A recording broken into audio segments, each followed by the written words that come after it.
اس کی گاڑیدار آواز سن کر وہاں بیٹھے لوگ چونک چونک کر ان کی طرف دیکھنے لگے۔ ٹائیگر بھائی اس سے کہیں کہ یہ یہاں سے چلا جائے، میں اسے نہیں جانتی۔ لڑکی نے ٹائیگر کی طرف منہ دیکھ کر منت بھرے لہجے میں کہا۔ اس کے چہرے پر بے پناہ خوف دکھائی دے رہا تھا۔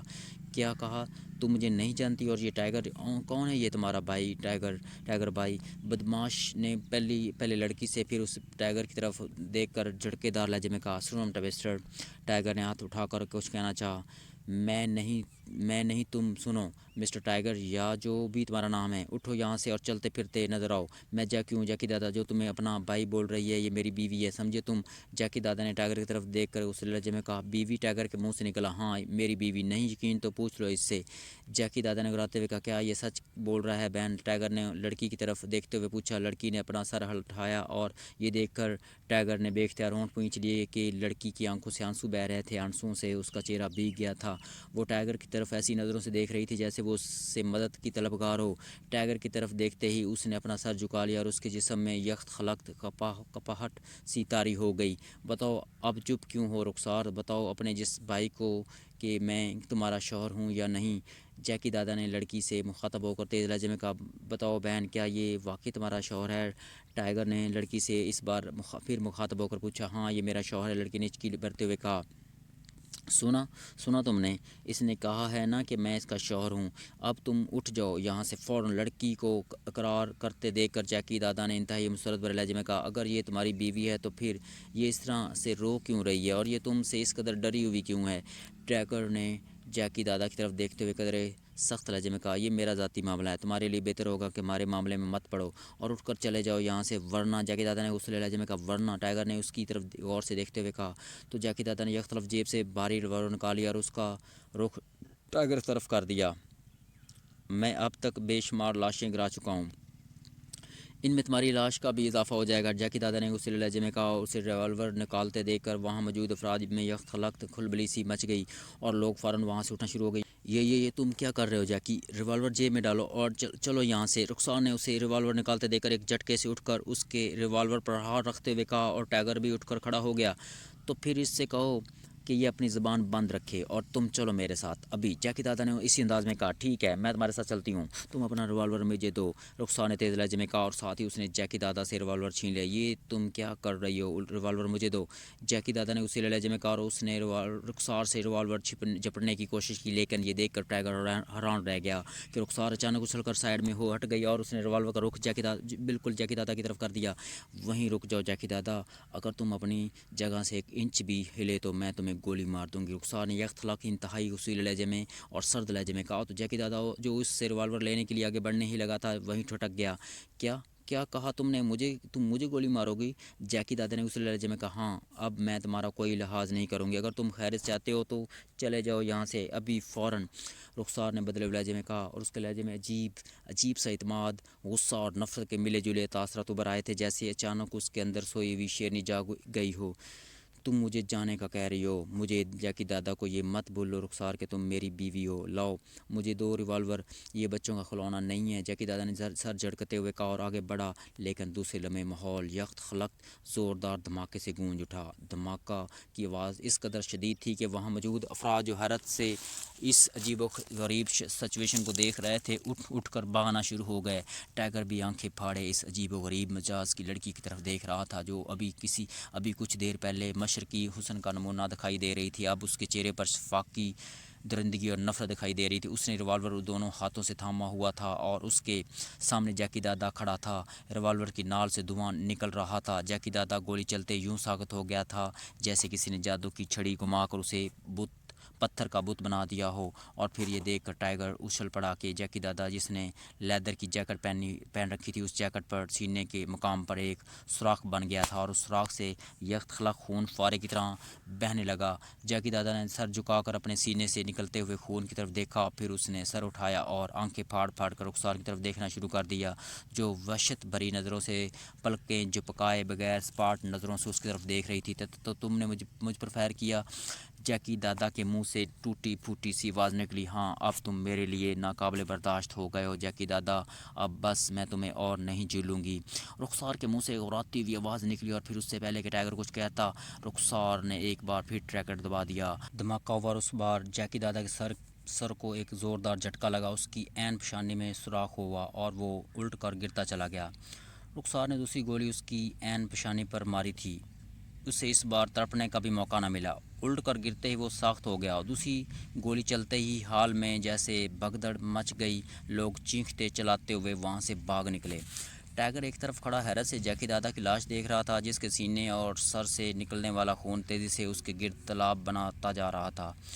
رخسار اسی طرح دونوں ہاتھوں میں ریوالور تھامے کھڑی تھی، جیسے دو گولیاں چلانے کے بعد وہ خود بھی پتھر کی مورتی بن گئی ہو۔ یہ تم نے کیا کیا ہے رخسار، تم نے اپنے شوہر کو گولیاں کیوں ماری ہیں؟ ٹائیگر نے حیرت بھرے لہجے میں کہا تو رخسار چونک پڑی۔ اس نے پہلے اپنے ہاتھ میں موجود ریوالور کی طرف دیکھا اور پھر اس کی نظریں جیکی دادا کی لاش پر پڑیں تو وہ بخلائے ہوئے انداز میں کئی قدم پیچھے ہٹ گئی۔ اس نے ہاتھوں میں پکڑا ہوا ریوالور یک تھلک نیچے پھینک دیا۔ میں نے نہیں، میں نے گولی نہیں چلائی، میں نے نہیں مارا اسے، رخسار نے خوف بھرے لہجے میں کہا۔ وہ پھٹی آنکھوں سے جیکی دادا کی لاش دیکھ رہی تھی۔ اس کا انداز ایسا تھا جیسے اس نے جو کچھ کیا ہو انجانے میں کیا ہو، اور اب وہ لاش دیکھ کر خوف سے زرد ہو گئی تھی۔ اس کا جسم بری طرح کانپنا شروع ہو گیا تھا، وہ پیچھے موجود دیوار سے لگ کر کھڑی ہو گئی تھی۔ اس کی آنکھیں یوں پھٹی ہوئی تھیں جیسے ابھی ابل کر باہر آ گئی ہوں۔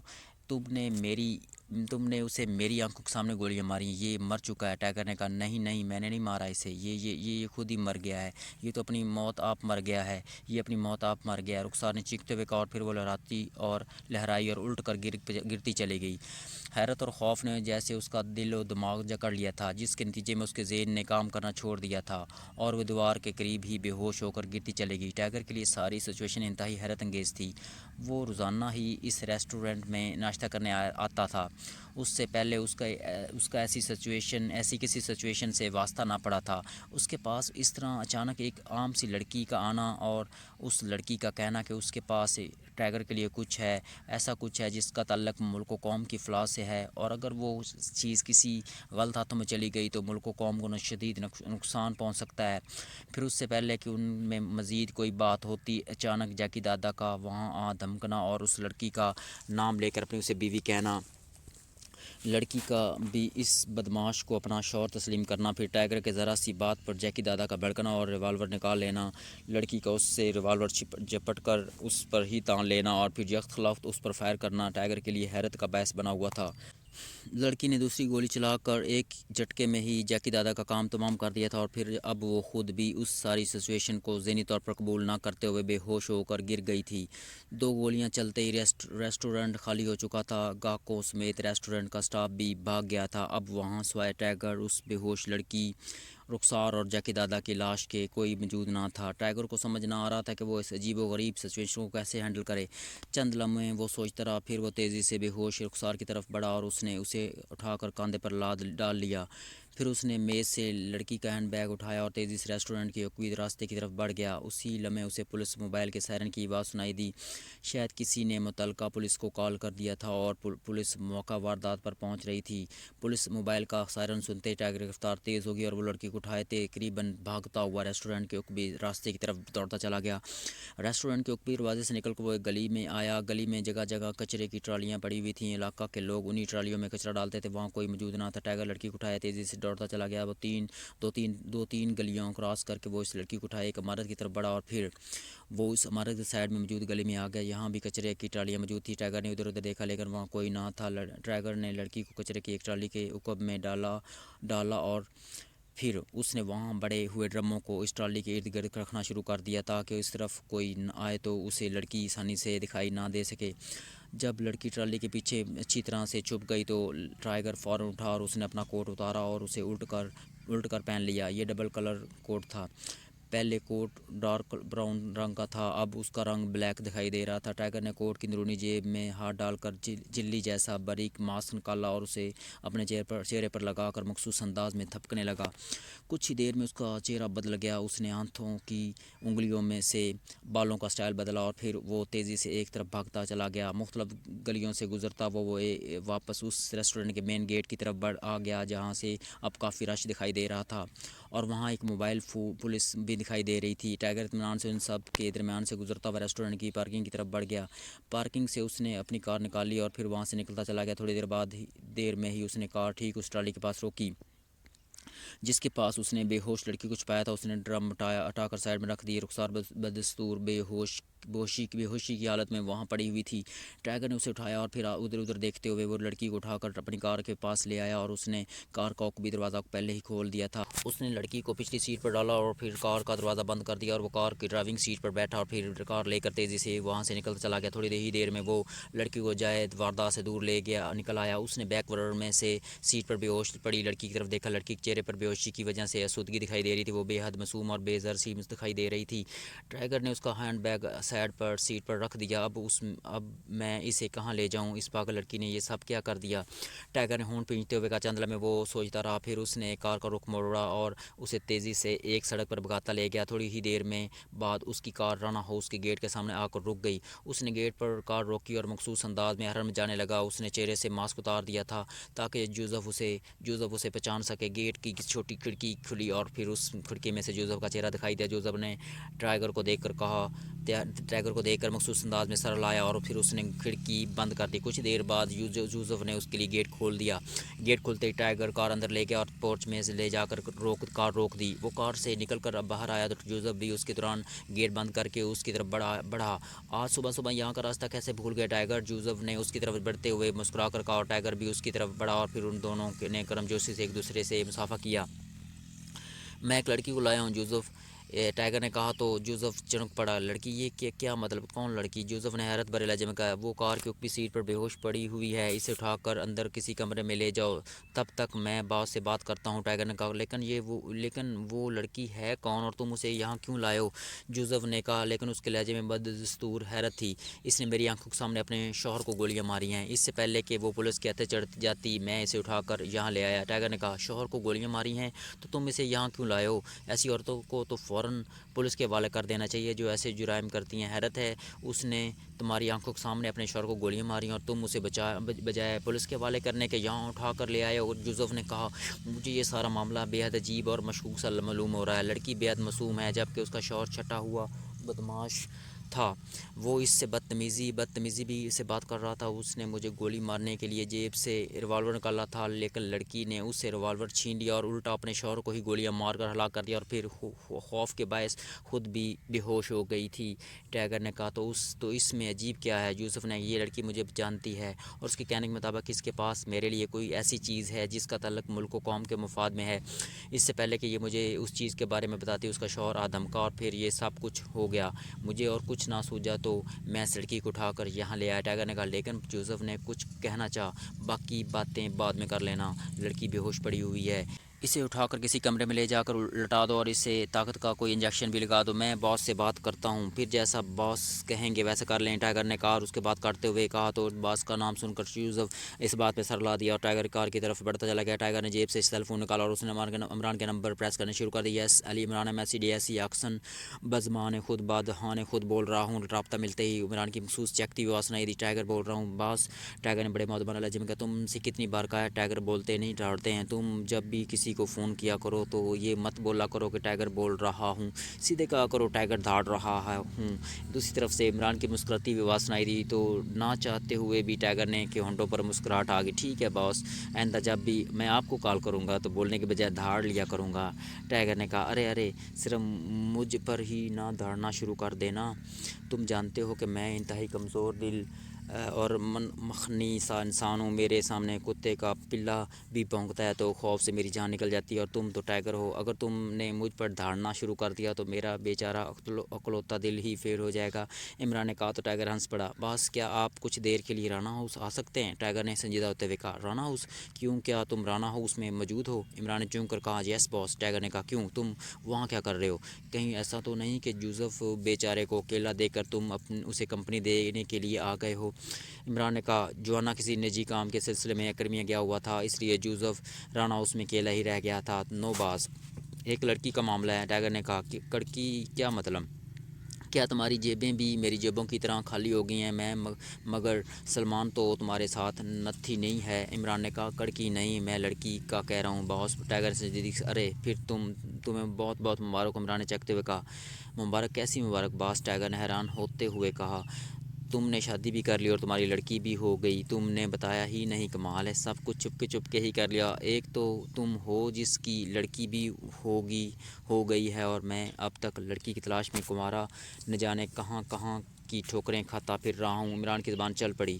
میں ایک نوجوان لڑکی کی بات کر رہا ہوں باس، ٹائیگر نے کہا۔ ظاہر ہے تم نے کسی نوجوان لڑکی سے ہی شادی کی ہوگی۔ میں کب کہہ رہا ہوں کہ تم نے کسی 80 سالہ بڈھی خوسر شادی کی ہوگی؟ عمران نے کہا، میں ایک قاتل لڑکی کو اٹھا کر لایا ہوں باس، وہ بے ہوش ہے۔ ٹائیگر نے کہا، اور وہ جانتا تھا کہ اگر اس نے اصل بات نہ بتائی تو عمران نے باتوں کو کہاں سے کہاں پہنچا دینا۔ قاتل لڑکی، ارے باپ رے، تو تم نے کسی قاتلہ سے شادی کر لی ہے؟ اگر تمہیں ایسا ہی کرنا تھا تو پھر تمہارے لیے روزی راسکل کیا کم تھی؟ وہ بھی متعدد قتل کر چکی ہے۔ تم کہہ رہے ہو کہ لڑکی قاتلہ بھی ہے اور بے ہوش بھی ہے، تم نے یقیناً اس روزی راسکل کو بتا دیا ہوگا جس کا نام سنتے ہی بیچاری بے ہوش ہوگی۔ اب جب کہ روزی راسکل آ کر اس سے اپنی بہن نہ بنا لے گی، شاید اسے ہوش نہ آئے گا۔ کہو کہ تو روزی راسکل کو فون کر دوں یا اسے ڈائریکٹ لے کر وہاں جاؤں؟ عمران نے کہا، اس لڑکی نے میرے سامنے اپنے شوہر کو ہلاک کیا باس، وہ لڑکی بے حد ڈری ہوئی ہے۔ ٹائیگر نے کہا، شوہر کو قتل، لیکن تم تو بول رہے ہو کیا عالم بالا میں موبائل فون سروس شروع ہو گئی جو تم اپنی قاتلہ کے بارے میں فون کر کے مجھے بتا رہے ہو؟ عمران نے حیرت بھرے لہجے میں کہا، میں اس کا شوہر نہیں ہوں باس، اس کا شوہر ایک گنڈا تھا جس کا نام جیکی داتا تھا۔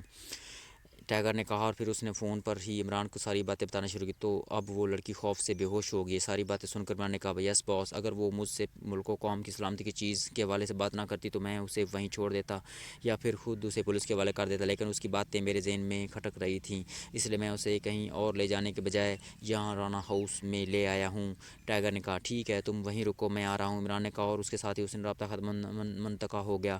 ٹائیگر نے ایک طویل سانس لیتے ہوئے سیل فون کا کان سے اٹھایا اور اسے جیب میں ڈال لیا۔ اس دوران جوزف اس کار سے بے ہوش رخسار کو نکال کر ایک کمرے میں لے جا چکا تھا۔ کچھ دیر کے بعد وہ کمرے سے باہر آتا دکھائی دیا تو ٹائیگر اس کی طرف بڑھا۔ میں نے اسے اندر بیڈ پر لٹا دیا ہے اور اسے انجیکشن بھی دے دیا ہے، اب وہ 2-3 گھنٹوں آرام کرے گی، جب وہ اٹھے گی تو اس کا ذہنی دباؤ ختم ہو جائے گا اور وہ فریش ہو کر جاگ جائے گی۔ جوزف نے کہا، میں نے بھی باس کو فون کر دیا ہے، وہ خود آ رہے ہیں یہاں پر۔ ٹائیگر نے کہا، اوہ، باس آ رہا ہے، ویری گڈ۔ عمران کے آنے کا سن کر جوزف نے مسرت بھرے لہجے میں کہا، میں اندر سٹنگ روم میں جا رہا ہوں، اگر ہو سکے تو مجھے ایک کپ کافی بنا کر دے دو۔ ٹائیگر نے کہا، ٹھیک ہے، جوزف نے کہا تو ٹائیگر تیز چلتا ہوا سٹنگ روم کی طرف بڑھا۔ آگے بڑھتے بڑھتے اچانک وہ پلٹا اور پھر مڑ کر اس کمرے کی طرف بڑھ گیا جہاں جوزف نے لڑکی کو بیڈ پر لٹایا تھا۔ لڑکی پرسکون انداز میں لیٹی ہوئی تھی۔ اچانک ٹائیگر کو لڑکی کے ہینڈ بیگ کا خیال آیا۔ وہ تیزی سے کمرے سے نکلا اور اپنی کار کی طرف بڑھا۔ کار کی سائیڈ سیٹ پر لڑکی کا ہینڈ بیگ پڑا ہوا تھا۔ ٹائیگر نے اسے اٹھایا اور پھر وہ اسے لے کر سٹنگ روم کی طرف بڑھتا چلا گیا۔ سٹنگ روم میں آ کر اس نے میز پر ہینڈ بیگ رکھا اور پھر وہ ایک صوفے پر بیٹھ گیا۔ چند لمحے وہ غور سے سامنے پڑے ہوئے ہینڈ بیگ کی طرف دیکھتا رہا، جیسے وہ سوچ رہا ہو کہ ہینڈ بیگ کھول کر اسے چیک کرے یا اسی طرح پڑا رہنے دے۔ ابھی وہ یہ سوچ ہی رہا تھا کہ اچانک سیل فون کی گھنٹی بج اٹھی تو ٹائیگر چونک پڑا۔ اس نے فوراً جیب سے سیل فون نکالا لیکن اس کا سیل فون خاموش تھا۔ گھنٹی بالکل اس کے سیل فون کی کال جیسی تھی، اس لیے اسے محسوس ہوا تھا کہ اس کے سیل فون کی گھنٹی بجی ہے۔ اس نے چونک کر دیکھا، گھنٹی کی آواز لڑکی کے ہینڈ بیگ سے آ رہی تھی۔ ٹائیگر نے ہاتھ بڑھا کر ہینڈ بیگ اٹھایا اور اس کے اوپر والے حصے کی زپ کھولی۔ اندر ایک جدید ساخت کا سیل فون موجود تھا۔ ٹائیگر نے سیل فون نکالا اور ہینڈ بیگ میز پر رکھ دیا۔ اس نے سیل فون کی اسکرین پر ڈسپلے دیکھا۔ اسکرین پر مختصر سا نمبر فلیش ہو رہا تھا جو 00 تھا۔ یہ کیسا نمبر ہے؟ ٹائیگر نے حیرت بھرے لہجے میں کہا۔ سیل فون کی گھنٹی مسلسل بج رہی تھی۔ ٹائیگر اس کشمکش میں تھا کہ وہ کال ریسیو کرے یا نہیں، پھر اس نے کچھ سوچ کر سیل فون کا کال ریسیونگ بٹن پریس کر دیا اور سیل فون کان سے لگا لیا۔ اسٹیفن بول رہا ہوں رخسار، دوسری طرف سے ایک مردانہ بھاری آواز سنائی دی تو ٹائیگر چونک پڑا۔ سوری مسٹر، میں رخسار نہیں ہوں۔ ٹائیگر نے کہا، کیا مطلب؟ تم کون ہو تم؟ یہ سیل فون تو رخسار کا ہے، پھر تمہارے پاس کیسے آیا؟ دوسری طرف سے چونکتی ہوئی آواز سنائی دی، مس رخسار کی طبیعت ٹھیک نہیں ہے، وہ آرام کر رہی ہیں، ان کا سیل فون میرے پاس رہ گیا ہے اس لیے میں نے کال ریسیو کی ہے۔ کیا مس رخسار کے کوئی عزیز ہیں؟ ٹائیگر نے کہا، پہلے یہ بتاؤ کہ رخسار ٹھیک تو ہے نا؟ دوسری طرف سے قدرے پریشانی کے عالم میں کہا گیا، ہاں وہ ٹھیک ہے، البتہ صدمے کی حالت میں ہے، لیکن بہرحال پریشانی والی کوئی بات نہیں، وہ تھوڑی ہی دیر میں فریش ہو کر جاگ جائے گی۔ آپ بتائیں آپ کون ہیں اور اسے کیسے جانتے ہیں؟ ٹائیگر نے کہا، میں اس کا فادر بول رہا ہوں۔ دوسری طرف سے کہا گیا، فادر، لیکن آپ نے تو اپنا نام اسٹیفن بتایا ہے۔ ٹائیگر نے حیرت بھرے لہجے میں کہا، اور وہ اس لیے چونکا تھا کہ لڑکی کا نام رخسار تھا، جو مقامی نام تھا، اور لڑکی کی شکل و صورت بھی مقامی ہی تھی، جبکہ بولنے والے کا نام غیر ملکیوں جیسا تھا۔ کیوں، تمہیں میرے نام پر کیوں اعتراض ہو رہا ہے؟ کیا میں رخسار کا باپ نہیں ہو سکتا؟ دوسری طرف سے قدرے غصیلے لہجے میں کہا